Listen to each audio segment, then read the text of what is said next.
De no ser así, ¿qué pasaría?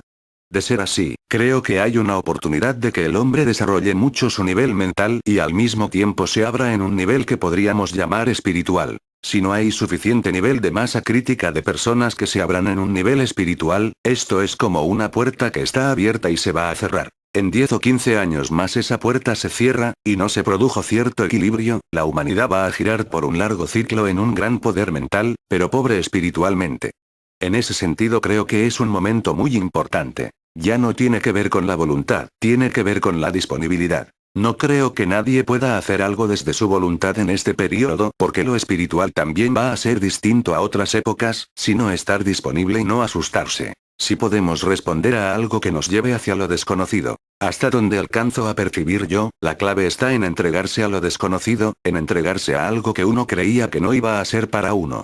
Esto es una clave de que algo se está abriendo, de que algo está saliendo de los patrones viejos y de que algo se está integrando. ¿Por qué dice que es hasta mayo del 2000? Es que hay una gran concentración en el signo de Tauro. Cuando hay mucha concentración en Tauro es que hay mucha definición, es como si algo definiera una dirección. Es un punto de mucha tensión, un punto crítico, en el que puede haber una gran crisis, pero que fundamentalmente es como si algo se acumulara con mucha intensidad y entonces define inexorablemente. Pero si antes de esa definición, uno se asusta, o se achica, entonces la cosa se le puede venir encima. ¿La astrología nos lleva a una espiritualidad? ¿Qué hay más espiritual que darse cuenta en cada momento de que uno es una partícula de una red que abarca todo el universo? La astrología es espiritual. Su origen es eso. Volviendo un poco al principio de la conversación. Cualquier astrología que oculta esto, es que uno se apropió de la astrología, que uno la recortó. Lo importante es tener presente el origen de la astrología, porque a veces uno se confunde y cree que el origen de la astrología es la capacidad humana de darse cuenta de que puede predecir el futuro, y no es eso. Lo que hace es que el ser humano de pronto se da cuenta de la realidad. Por supuesto que cuando nos damos cuenta de la realidad, lo primero que tendemos a hacer es aprovecharnos de eso. Es nuestra miseria. ¿Cómo se lleva el horóscopo tradicional con el horóscopo chino? ¿Hay concordancias? ¿No las hay? ¿Cuáles son? Bueno, yo no soy un investigador dedicado a investigar en profundidad la astrología en diferentes culturas, pero distintas civilizaciones han encontrado correlaciones entre lo que sucede en la Tierra y lo que sucede en el cielo, con ángulos ligeramente distintos. El horóscopo chino responde a algo mucho más colectivo. La civilización china tiene mucho menos percepción de lo individual en el humano, por eso es más global y por eso se habla de el año del buey o el año del dragón, pero en principio hay equivalencias bastante fáciles de hacer, hasta donde yo he investigado. ¿Qué significa la palabra horóscopo? Tiene que ver con la visión del tiempo. En griego horos quiere decir hora, período de tiempo, y skopos visión. Estábamos hablando que desde la astrología se encuentra y se conecta con la espiritualidad. Para la persona que por ahí hoy está en búsqueda de un camino y que no sabe, porque uno a veces asocia que el estudiar astrología tiene que ver con una salida o con un desarrollo en esa área, que es lo que ofrece Casa 11 o de qué manera funciona para que una persona se acerque a estudiar astrología sin tener que ser astrólogo. La mayoría de las personas que estudian en Casa 11 no entran a ella proponiéndose ser astrólogos, entran atraídas por un proceso en el que van descubriendo algo que por ahora los atrae pero que no es necesario que se comprometan profesionalmente con ello. Y a esta altura, el que se anota en Casa 11 sabe que va a iniciar un proceso de transformación personal con la astrología. Por ejemplo, en Casa 11 estudian muchísimos psicólogos y psicólogas, que no es que vayan a ser astrólogos, sino que van a utilizar la astrología dentro de su trabajo, y mucha gente en general que lo toma como un camino de transformación personal. Y también personas que van a trabajar como astrólogos y que van a enseñar astrología. El espectro de salida es muy grande. Lo que a mí más me interesa es el proceso de transformación personal. Después cada uno encarna lo que tiene que ser. ¿Es bueno hacerle una carta natal a un niño? Es un tema muy delicado, suele generar mucha ansiedad. Digamos que hay que ser muy buen jardinero para dejar que un chico florezca, más cuando uno pretende saber algunas cosas del destino de ese chico. Los padres se asustan mucho, los padres en general tienden a manipular a sus hijos, entonces si el astrólogo dijo tal cosa, entonces. Es algo muy riesgoso. Quizás una civilización mucho más sabia podría utilizarlo como un camino maravilloso para que creciéramos mejor, pero con nuestro grado actual de torpeza, lo que yo he visto es que se lo toma como un instrumento más para el control consciente o inconsciente que los padres ejercen sobre los hijos. Es de mucho cuidado. Yo he trabajado mucho con cartas de chicos, pero trabajar con cartas de chicos siempre es trabajar con las cartas de los padres. Lo importante es, el chico nació en cierto ambiente energético por alguna razón, y lo que está aprendiendo a vivir es la energía que está en esa familia. Para que el chico crezca y evolucione, tienen que cambiar los padres. Las congestiones energéticas del chico son justamente las congestiones energéticas de los padres, que no permiten que cierta energía se manifieste alrededor de ellos. Entonces todo trabajo que se hace con carta natal de chicos es con los dos padres, es fundamental trabajar sobre la mejor circulación de la carta de los padres. Eso automáticamente revierte en mayores posibilidades para los chicos para encarnar su propia energía. Y si de niño me hicieron una carta natal y mis padres no cambiaron, ¿cuáles son mis posibilidades al no tener toda esta información?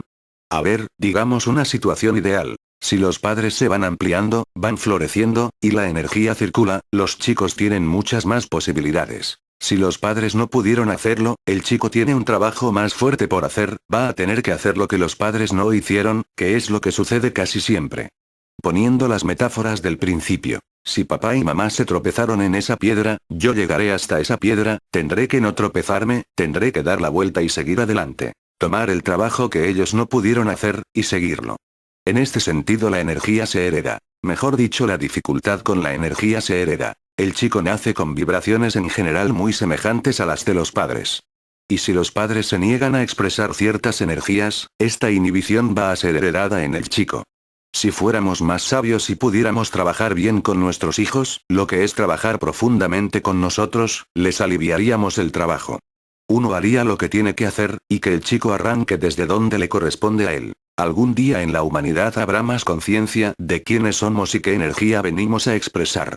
¿Dejará la astrología de ser una herramienta útil, o siempre está ahí al alcance de poder darme más información? Yo creo que puede servir muchísimo para la educación, pero también sería el momento en que pudiera florecer una astrología más compleja. Hoy por hoy estamos centrados en la carta natal individual, y la carta natal no es individual. La realidad son redes de cartas natales.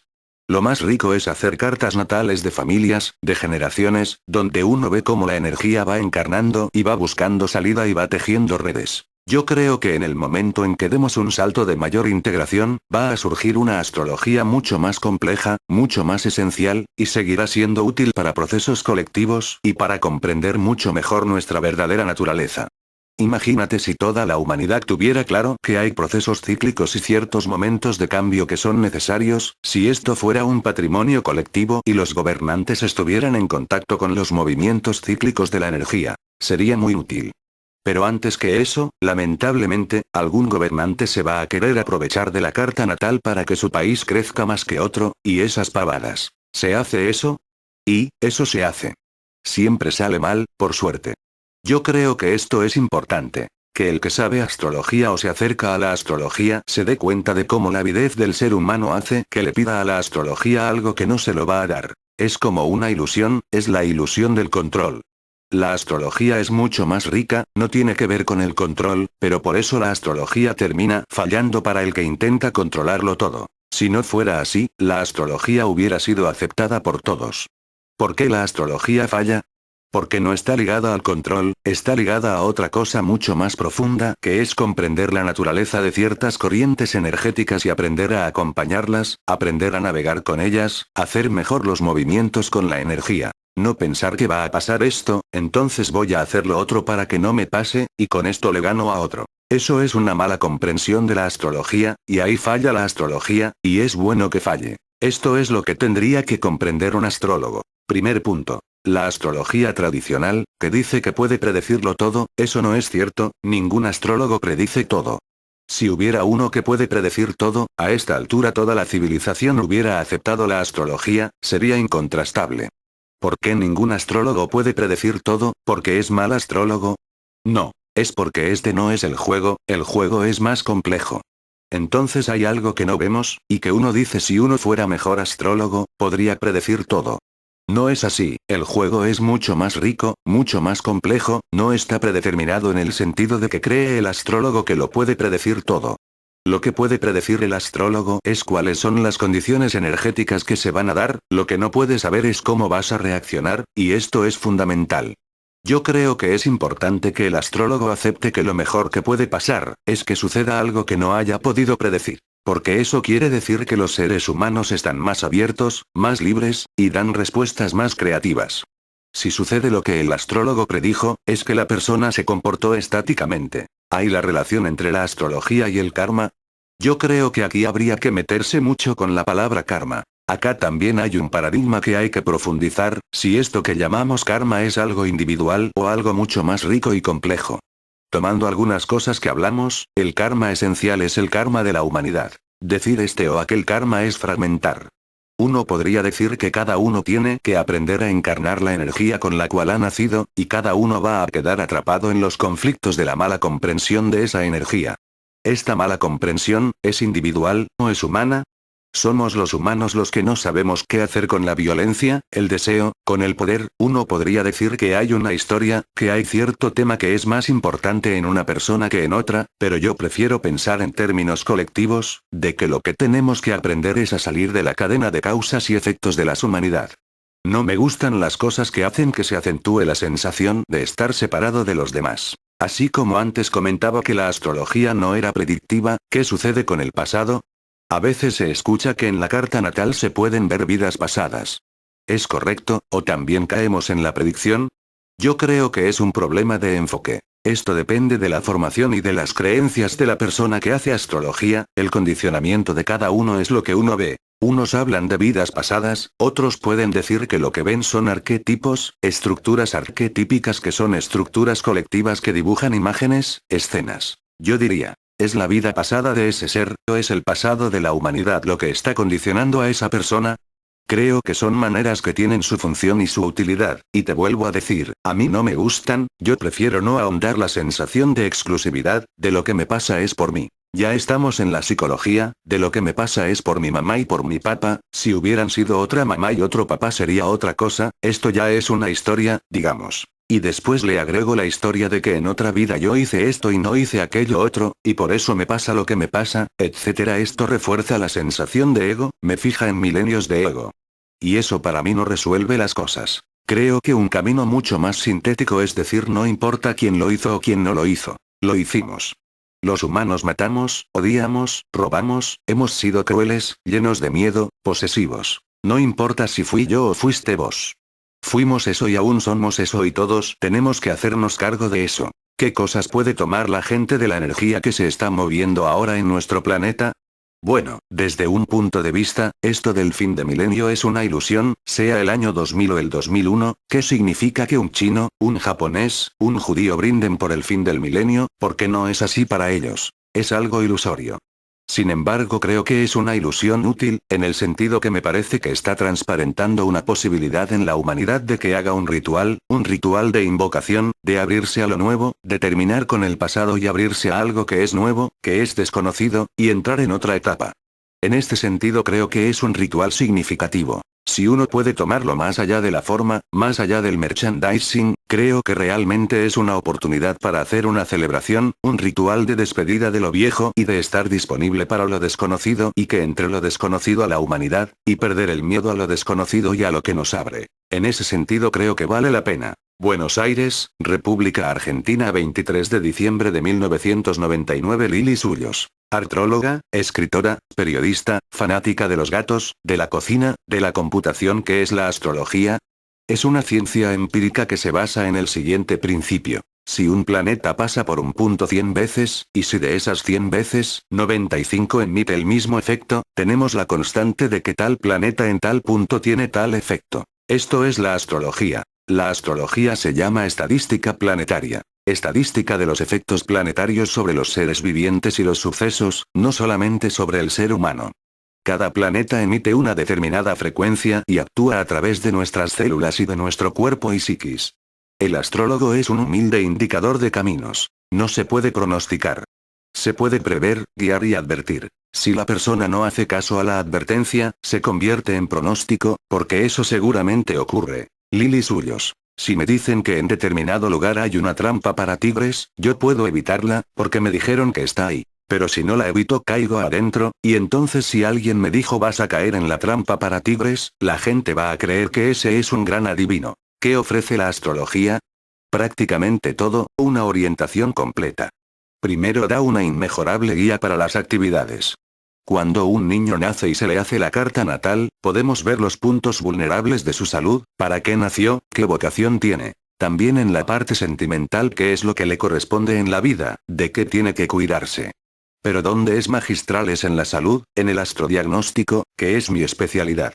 Yo estudié medicina para eso. Cada grado del zodíaco rige a una parte de nuestro cuerpo, y de acuerdo al planeta que pasa por ahí, indicará las dolencias que podríamos tener. Así nos damos cuenta a tiempo y podemos evitarlo. La mayor parte de mi trabajo es derivar a mis consultantes al especialista, ahorrándoles un montón de inútiles búsquedas, y así ayudo tanto al médico como al paciente.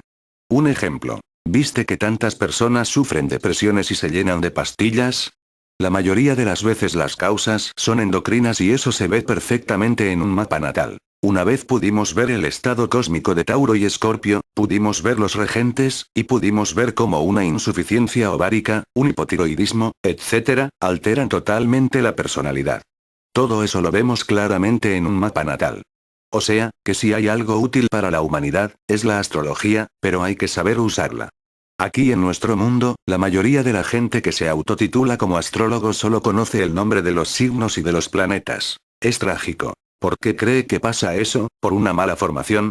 Por chantería, porque la gente cree que la astrología es una vaca lechera, y por eso no enseño yo. Tuve 3 veces escuelas astrológicas y mis alumnos hacían lo siguiente. Como yo no tenía forma de exigir que sigan por lo menos 3 años, al cabo de 3 meses abandonaban el curso y se lanzaban a levantar cartas natales y hablar pavadas, olvidándose que estaban tratando con material humano, que para nosotros es sagrado, y no podemos permitir traumar a una persona por nuestra propia ignorancia. ¿Qué puede saber de astrología una persona que estudió 3 meses? Absolutamente nada. Yo estuve 6 años en la facultad de astrología, y cuando salí sentí que no sabía nada, es la práctica lo que hace al astrólogo tal como es. Tuve que presentar 6 años de trabajo gratuito, hasta que la Asociación Mundial me habilitó. La astrología es un gran sacrificio. Nosotros podemos pedir a la asociación la cantidad de dinero que ellos nos fijan, y no podemos abusar de la cantidad de gente que atendemos. Yo, por ejemplo, en días de consultorio nunca atiendo más de 2 personas en una tarde. Estoy con cada persona 1 hora y media o 2. El astrólogo tiene que sentir su misión y tiene que querer a sus consultantes, porque si no los quiere y no los mira desde el punto de vista humano, no sirve para nada. ¿Se trata de creer en la astrología? La astrología no es una religión como para creer en ella. Es como decir que uno cree o no cree en la matemática. La gente cree en la astrología cuando ve que da resultado y hasta qué punto lo da, pero no es una creencia, no es una mancia, no es una línea esotérica. Es estadística planetaria. ¿Genera dependencia? Si la persona siente que depende, allá ella, porque todavía no es un adulto. Es como decir que hay personas que tienen dependencia de la medicina, lo cual es cierto, porque no dan un paso sin consultar a su médico. O sea, que locos hay en todas partes. ¿Por qué cree que hay una tendencia predictiva en los astrólogos? Porque con eso quieren impactar. La tendencia predictiva de un astrólogo indica un astrólogo poco avezado y poco preparado. Cuando nosotros tenemos los grandes aciertos, es una vergüenza llamarlos así, es porque no nos hicieron caso y lo que se dijo se cumplió, o porque tuvimos una buena vista. Por ejemplo, en el año 1978, cayeron en mis manos los datos de todos los jugadores del Campeonato Mundial de Fútbol realizado en Argentina e hice una apreciación, diciendo que podíamos ganar. Porque la mayoría eran cancerianos, Júpiter estaba en Cáncer, la Argentina es Cáncer. Lo dije en el programa televisivo de Mirta Legrand. Entonces, cuando ganaron, la gente decía uy, Lili suyos, ¿cómo acertó? No es un acierto, es una apreciación, que muchas veces puede fallar, por ejemplo por falta de datos. Por eso digo que si a la astrología la tomamos como una ciencia adivinatoria, es trágico, porque no la es. Es una eterna investigación. Fíjate que hay algo que siempre cambia, que no son los efectos planetarios, sino el cómo la humanidad responde a ellos. El siglo pasado, por ejemplo, un Urano mal colocado en un horóscopo causaba muchísimos problemas. Ahora, con la ciencia, podemos contrarrestarlo. Te doy un ejemplo. Si yo nazco en el siglo pasado con el Sol y Urano en oposición, me quedo ciega, ya que no había lentes de contacto. Ahora sí las tengo y me puedo defender con la oftalmología moderna. A medida que la ciencia vaya avanzando, vamos a poder usar mejor los aspectos planetarios. ¿Cuál es la diferencia concreta entre guiar y no predecir? Porque si le digo a alguien que en tal fecha no es conveniente que haga un viaje o se someta a una intervención quirúrgica, ¿hasta dónde no estamos prediciendo? Eso no es predicción. Si yo te digo que no vayas hoy a la Plaza de Mayo porque hay una manifestación y puedes tener un problema, y tú igual vas y te pasa algo, puedes decir que es predicción, pero no la es. Es imprudencia, no predicción. Imprudencia de tu parte. Nosotros conocemos el camino de cada persona y conocemos dónde puede tener problemas, dónde hay probabilidades de que tenga problemas. Sobre este tema era mi eterna discusión con mis jefes en la asociación. Uno de ellos me preguntaba, ¿las cosas no ocurren porque vos dijiste que tengan cuidado, o porque no tenían que ocurrir? Y eso es algo que nunca nadie va a poder contestar, ya que podríamos decir que el hecho de que una persona acuda a un astrólogo para pedir consejo es cosa del destino. Te digo algo para que lo veas. Años atrás, yo tenía que viajar para ver a mi marido en Houston. Tenía ya todo preparado y miré mi carta natal, miré el día, y dije no voy. Ese día, el avión en el que yo iba a viajar cayó y murieron 85 personas. Yo tenía todo listo, pero miré los aspectos y el mapa del día y dije a mi hermano, nos quedamos en casa. Cuando recibimos la noticia sobre el avión, yo ni siquiera me sorprendí. Ahora vuelve a surgir la pregunta, ¿me salvé porque tenía que salvarme, o por la prudencia? Nunca pude encontrar respuesta a ese misterio. Por eso le preguntaba antes lo de la dependencia cuando uno sabe mucho de astrología. ¿Hasta qué punto vive usted su vida sin estar consultando la carta natal? Yo no la consulto porque ya la tengo memorizada, pero a pesar de lo que soy no vivo dependiente. A veces ocurre que me olvido, como me pasa con la luna. Yo nací con la luna en la primera casa, que es la casa de la personalidad, y su influencia es muy fuerte en mi vida. Entonces muchas veces me olvido de dónde tengo la luna, y cuando las cosas ocurren, recién ahí me doy cuenta y me digo qué tonta que fui, ¿por qué hice eso? ¿Cómo no me acordé? Así como usted consulta para algo que tiene que hacer, en su relación con las personas, ¿a usted le importa el signo que tienen? No, jamás. Yo miro todo desde el punto de vista humano y desde el punto de vista kármico. Si la persona tiene un signo que o coincide con el mío, mi deber es vencer esa aversión. Generalmente no tengo ese problema, porque no tengo aversión contra nadie. Soy una buena libriana y soy muy abierta para todo el mundo, jamás hago discriminación. En su libro de horóscopos del año 2000, hay una parte donde dice qué es lo que no se debe hacer, es decir, advertencias para cada signo. Sí, donde dice por ejemplo qué es lo que no se debe hacer en la parte médica. Es una certeza avalada por la estadística. Te cuento algo. Yo, que soy bastante revolucionaria en ese sentido, tenía 20 y tantos años y estaba cursando. Nuestro decano nos enseñaba eso y decía que, por ejemplo, nunca jamás se debe hacer una extracción dental con la luna en Capricornio porque genera una gran hemorragia. Siempre sufrí mucho de los dientes. Una vez tenía que hacerme una extracción y me dije que iba a usar a propósito la luna en Capricornio. Como yo nunca había tenido hemorragias, iba a ver qué ocurría. Resulta que me pasé casi medio día tratando de parar la hemorragia. Cuando le conté al decano, me dijo mereces una gran medalla de estúpida. ¿Y si yo estoy con la convicción de que no me va a pasar nada? No siempre se puede, porque a veces el aspecto planetario mismo es más fuerte, actúa sobre tu cuerpo, no sobre tu psiquis. Yo fui así al dentista, pensando voy a demostrar que no voy a tener ninguna hemorragia. La influencia fue más fuerte que yo. ¿Pueden verse las vidas anteriores de una persona en su carta natal? Sí, se puede ver perfectamente por qué estamos sufriendo, no quién fue la persona o cómo se llamaba y todo eso. Se puede ver por ejemplo en las casas 12ª, 8ª y 4ª, en qué condición vivimos y más o menos qué hicimos. ¿Qué es lo que tenemos que aprender? Sobre todo la 12ª casa es fabulosa, porque ahí podemos ver todas las macanas que hicimos en la vida anterior. Te doy como ejemplo mi caso. La 8ª casa indica que en una de mis vidas anteriores yo había sido una persona muy poderosa, y como casi todas las personas poderosas, había hecho algunas cosas muy feas. Esta vida mía es casi la réplica de aquella, pero en forma pobre, desde el otro lugar. ¿Se atrevería a decir que existe el destino? El destino lo hacemos nosotros mismos. Podríamos decir que cada horóscopo es un software de Dios. Nos indica el programa. Ahora, en el programa podemos caminar torcido, derecho, o no caminar. Mucha gente no camina, y entonces es lógico que cometamos errores grandes. Dios nos da oportunidad de reparar esos errores en otra vida. Aquí aparecen los famosos talentos. ¿Por qué crees que Mozart, a los 6 años, se sentaba al lado del piano y componía? Porque en otra vida, en otro mundo, en otro lugar, lo había aprendido ya. Mi caso era espectacular. Yo tenía cierta capacidad para los idiomas, por ejemplo al latín lo hablaba bien, pero tenía terribles problemas con el alemán. En ninguna vida anterior lo hablaba.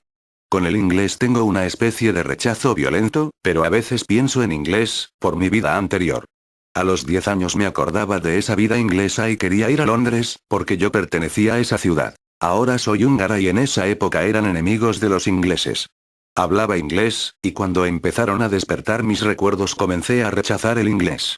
Es muy feo recordar estas cosas. Por eso soy archienemiga de la hipnosis regresiva, porque hace mucho daño psíquico. Me gustaría que explique cuál es la diferencia hacerse su revolución solar con usted al leer el libro del horóscopo 2000.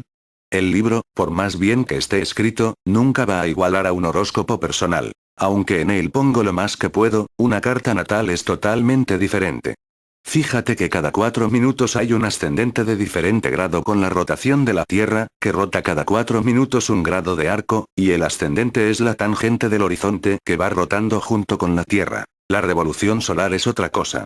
Cuando ya tenemos el mapa hecho, el astrólogo busca en el último cumpleaños a qué hora, minutos y segundos emitió el sol los mismos grados, minutos y segundos de arco que en el nacimiento. Esto te va a dar algo que es como una nueva hora de nacimiento cada año, que va a servir para hacer en base a esto un nuevo estudio, que es el estudio por revolución solar. Se colocan los planetas momentáneamente ahí, y todo ese estudio se coloca sobre el radix, que es el original. Cada año es diferente, pero el radix siempre es el mismo.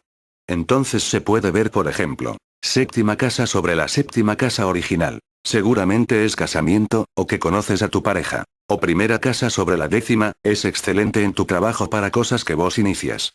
Cuando es al revés, la décima sobre la primera, significa que te van a ofrecer ese trabajo.